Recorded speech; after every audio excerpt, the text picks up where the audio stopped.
Hello, my TTC girlies. It is about probably a little after 9 p.m. where I am. I am.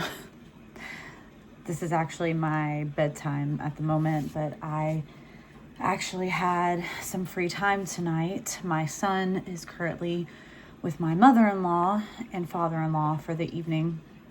They usually keep him on Wednesday nights for us, and we are celebrating our Thanksgiving with that side of the family on Saturday. So my mother-in-law was completely free to take him tonight as normal, which was nice because your girl has been struggling over here. Okay.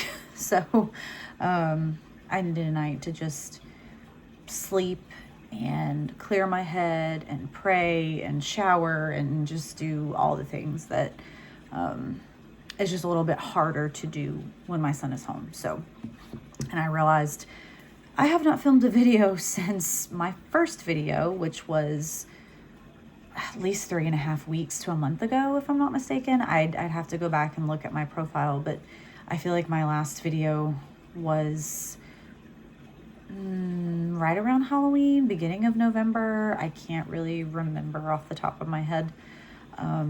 But I apologize for a long delay. I kind of feel like with this channel, it's just going to be one of those things where I just am going to post when I can.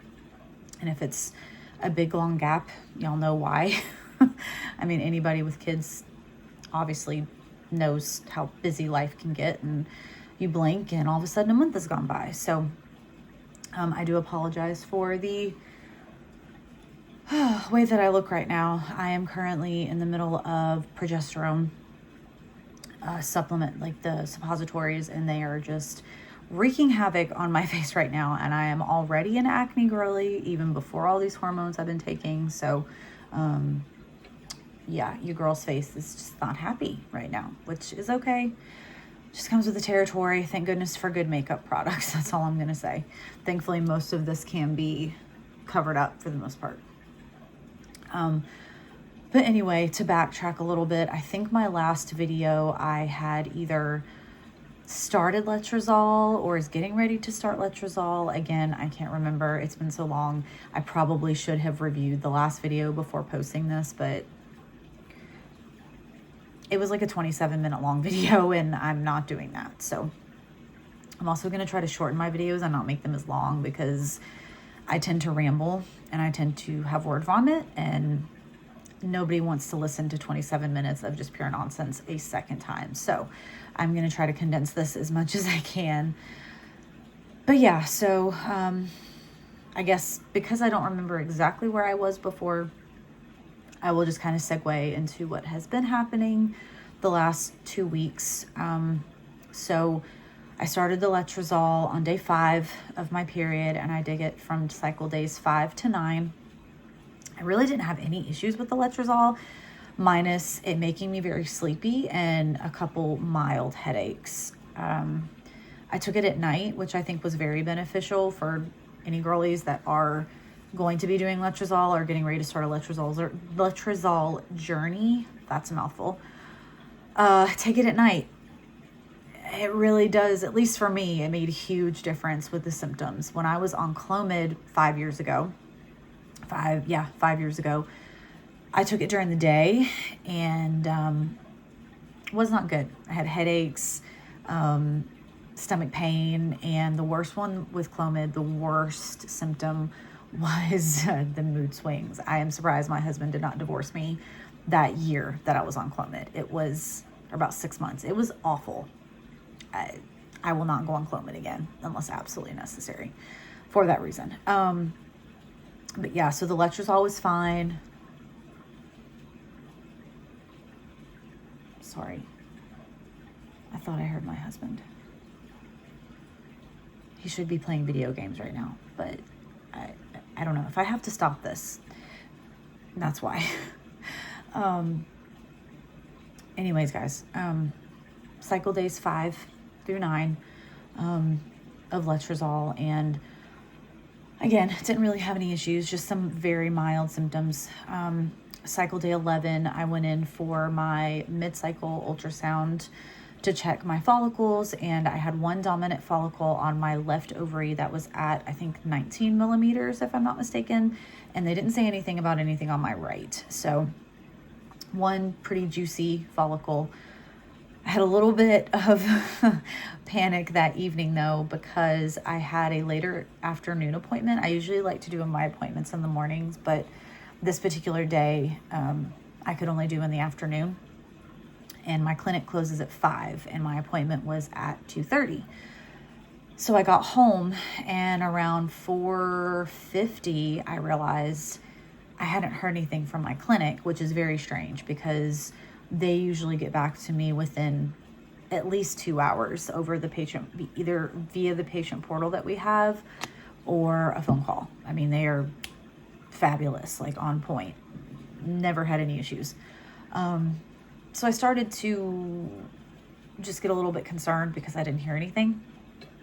And 5 o'clock came around and I was like, okay, trying not to panic, trying not to freak out, because we had the trigger shot sitting in our refrigerator, the Ovidril. And obviously I was waiting for confirmation to see if I needed to do that night, if I needed to wait and let that follicle grow. We were trying to figure out what was happening, like what we were doing. And so I was kind of panicking, but I remembered when I had talked to my nurse, one of my nurses a few days prior, she had given me like an emergency after hours line. Thank goodness for that. Thank goodness I jotted it down when I did, because that woman saved my life. She got a hold of another provider, not my provider, but another doctor. And I felt terrible. The doctor had literally just walked in the door and she immediately had to go to my chart and sit down. She had to immediately walk in her house, go to her laptop and look through my chart at home. I felt so terrible. And this sweet doctor called me at like 6 p.m., went over everything with me and was like, yeah, go ahead and do your trigger shot tonight. You know, try to baby dance tonight, tomorrow, and if you can, squeeze it in the third day as well. So did the trigger shot. My husband was a trooper. Full disclosure, my husband does not like needles. And he never has really administered needles before. So funny enough, the last trigger shot that I did back in 2021, my mother-in-law actually gave me because my husband just didn't want to pass out or, you know, whatever. But he obviously was like, you know, can't do that. I know I have to put on my big boy pants and just do it. It was not super painful or anything. I had a little bit of a burning sensation in like the injection site, but nothing terrible. So did the trigger shot on cycle day 11, obviously did what we had to do over the next 3 days. I do have the Anito fertility monitor, which, you know, measures your LH, FSH, estrogen, and your PDG for the progesterone hormone. And it's fabulous. Again, highly recommend for any women that are starting a fertility journey or really just kind of want to see, obviously not sponsored or anything, because who would ever sponsor me? But it is a little bit on the pricier side. I think they are having Black Friday deals. So if you can get it, especially for fertility journey or a TTC journey that's just starting, just to kind of get an idea of where your hormones are at, where they should be, highly recommend. It's been fabulous. I've been using my Anito. I got it back in June of this year and have been using it ever since. So highly recommend. But anyway, so of course I was tracking from cycle day 11 to cycle day 14. And I believe on cycle day 14, I got my ovulation confirmation. And it looks like I ovulated on day 12. So the timing seemed to line up pretty well. Did what we needed to do right when we needed to do it. And then I started the progesterone supplement, vaginal suppositories, what have you. I think on cycle day 2, or not cycle day, on cycle day 15 or 16, if I'm not mistaken. So between 2 to 4 days past ovulation. I can't remember the exact day, but It doesn't matter. So yeah, that's kind of what's been happening. Funny enough, I had really bad mood swings after the Ovidrel shot for about a day or two. Not good. I've been having a worse reaction to the progesterone more than anything. I guess just because for me, it feels like I'm pregnant and having my period at the same time, which I know makes no sense whatsoever. But yeah, just very uncomfortable, very tired, cramping, not bad cramping, but just like twinges and pulling and just annoying, like basically feeling like I'm going to start my period. And obviously my period isn't going to start until after I stop the progesterone. So yeah, I am due to take a pregnancy test in about a week, between 7 and 9 days from now. And overall, this cycle hasn't been terrible. I definitely want to try to do a second cycle. I'm not feeling very confident that I'm pregnant. I was told by my doctor to just not get discouraged if I'm not pregnant the first round. Obviously, it's very possible to get pregnant the first round of letrozole, but if not, to not be too upset about it. It could just take time for my body to adjust to everything and give my body time to get used to the medication and have my follicles really grow. Because I've been doing some reading, and 19 millimeters is good, but I think everything that I've been reading and some TikTok ladies that I've been following who did letrozole that it did take, I think their follicles at their mid-cycle ultrasounds were at like 22 or 23 millimeters. So unless that baby literally just grew and grew and grew that 48 hours or whatever with ovulation. Anyway, so yeah, I'm feeling hopeful, but I'm not feeling like super confident, if that makes sense. I think it's just me trying to protect myself when I do inevitably take that pregnancy test and it is negative. I'm only on, I'm at 7 days past ovulation. So, I mean, anything can happen, obviously, for all my Christian TTC girls. I know God has a plan, and I'm very much a person who has a problem with waiting. I have a problem with being out of control. And this time around, as far as this fertility journey that we're on now, I'm trying to have a different mindset than I did last time. The last time I went through this journey, I was very angry and very bitter.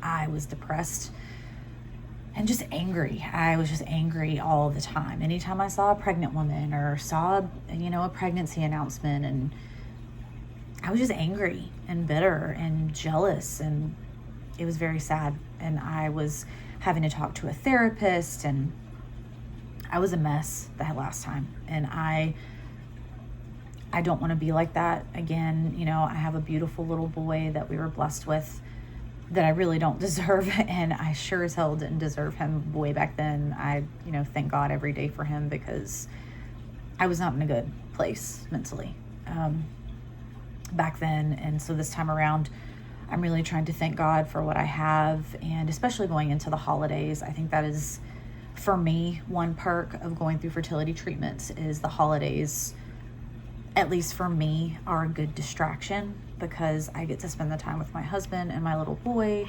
And, both of our families are very close to us. Like literally, my parents live within 25 minutes of where we live, and my in-laws, which are basically a second set of parents, because I've been with my husband since we were teenagers, they live literally 15 minutes down the road. And I'm really close with my sister-in-law, my husband's brother's family, and they're coming in from where they live. And they're only about 2.5 hours from us. And, I have all these blessings that I know I don't deserve. And I have not been faithful in the past. I've been angry at God sometimes. And I feel like I've done something wrong, which is not a good mindset to have.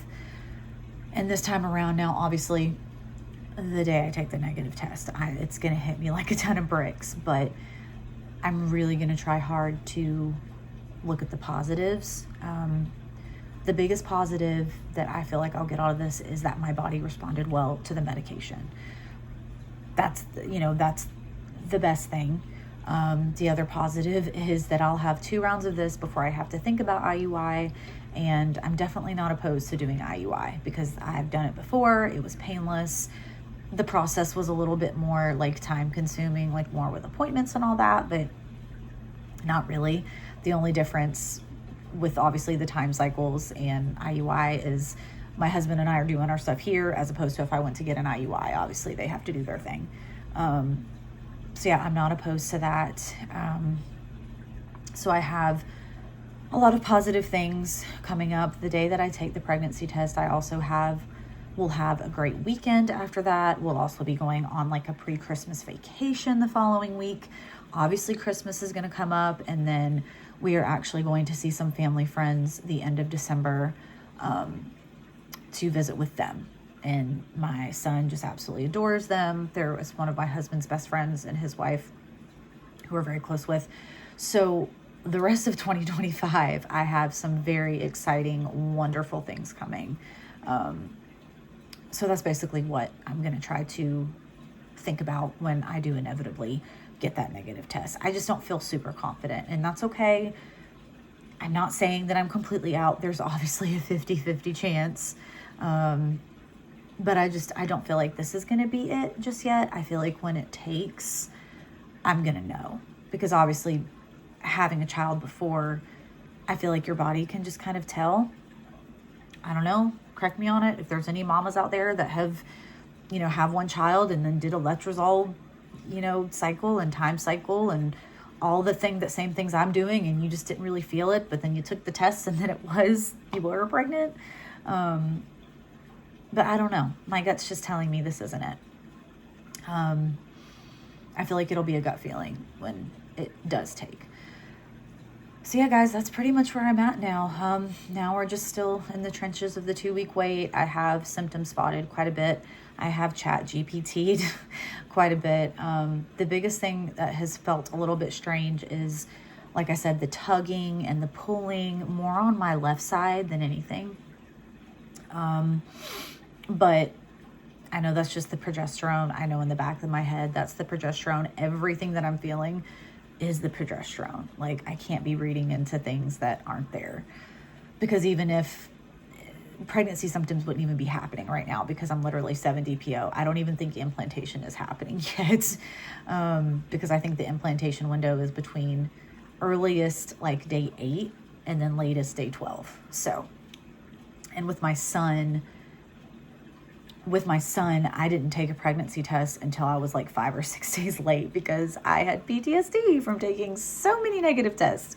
And even when I missed my period, I was so stubborn because I did not want to see a negative test. I just didn't want to see it. So I went 6 whole days without taking a pregnancy test. And even then I was at so that would have been like 30-ish days, 30 something of my cycle.